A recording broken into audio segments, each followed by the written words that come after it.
Okay, so this is a quick update from my previous video, the first part. So this is a part that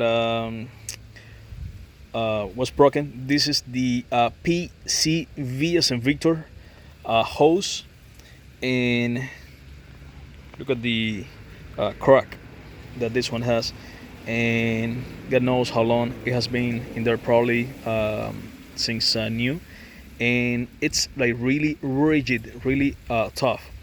Now when I had to get to the injectors, I had to remove everything, so I got this hose and push it that way, so it will be again, out of the way.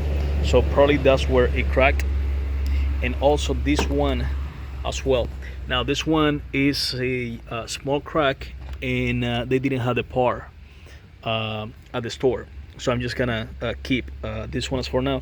But just for comparison, look how soft this one is, and this one is rigid. It's like a rock. And so anyway, that's a quick fix, and it took me a while to figure this out. Hopefully it helps you. Hopefully you get to save a lot of money. Definitely it saved me a lot.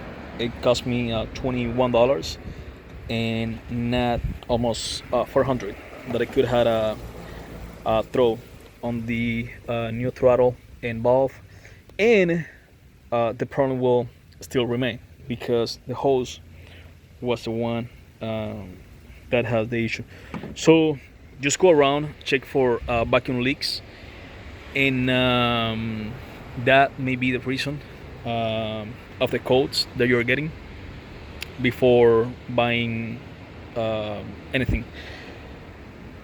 I hope it helps. If you haven't seen the first video, I'm just gonna leave a link in the description.